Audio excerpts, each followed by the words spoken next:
দরদের পোস্টারটা দেখে খুব ভালো লাগছিল। যদি ভালো কাজ হয় তাহলে চলবে, এবং পোস্টার না দেখে হলে যে আমরা দেখি গল্পটা অ্যাকচুয়ালি কেমন। কথায় আছে না, পাগলে কিনা বলে ছাগলে কিনা খায়। তবে না ভাই, এই মানুষটাকে প্রশংসা করতেই হয়। জানেন কেন? কারণ আজকে শাকিব খান যে পর্যায়ে যাইতেছে না, তো মনে হয় যে এই মানুষটার কারণে। ওই যে মানুষের ভিতরে জেদ, যদি জেদ কাজ করে তাহলে মানুষ কোন পর্যায়ে যেতে পারে আপনারা একবার চিন্তা করে দেখেন। জেদের বশবর্তী হয়ে যদি আপনি পজিটিভ নেন তাহলে পজিটিভ আপনাকে অনেক দূর নিয়ে যাবে, আর যদি নেগেটিভ দিকে যান তাহলে নেগেটিভ। তো হয়তো আমাদের মেগাস্টার শাকিব খান এনার কথা থেকে হয়তো পজিটিভ নিয়ে নিয়েছিল, এনাকে কখনো প্রতি উত্তর করেনি। তার কারণ এখন তিনি তার কাজ দিয়ে করে দিচ্ছে। তো ইনি নাকি দরদ সিনেমা পোস্টারটা অনেক ভালো লেগেছে। তো সাংবাদিকদের সামনে কি বললেন, চলেন এই টাকলা ইকবালের এই বক্তব্যগুলো শুনে আসি। অ্যাকচুয়ালি এই যে প্রোগ্রাম আছে আমি জানি না, তো দুপুরবেলার সময় ফোন করলো যে এমনভাবে বললো, আসলে আমার এমনিতে আসার কথা না, আমার অন্য জায়গায় যাওয়ার কথা।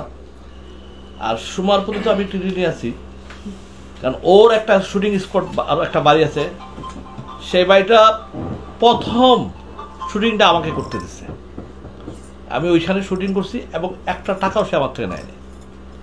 বলছে যে ইকবাল ভাই, আমি ফার্স্ট উদ্বোধন করলাম আপনাকে দেয়, কিন্তু আপনি আমাকে দেবেন মাত্র 1 টাকা। বাড়িটা খুব সুন্দর, আমি শুটিং করছি, রিভেঞ্জ ছবির শুটিং করছি আমি এখানে, দেখতে পারবেন আপনার বাড়িটা, ঠিক আছে?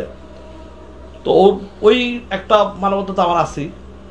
আর বাকশা জাল সুমার ছেলে অভিনয় করছে, খুব ভালো ছেলে। এবং যেটা যতটুকু আমি খবর পাইছি, যারা এডিট করছে তারা বলছে না, ছবিটা খুব ভালো বানাইছে, গল্পটা ভালো। অ্যাকচুয়ালি আমরা তো পোস্টার দেখে ডস খাই। এটা হলে যে আমরা দেখি যে পোস্টার হয় অন্যরকম, হ্যাঁ, হলে যে পাই আমরা আরেক রকম।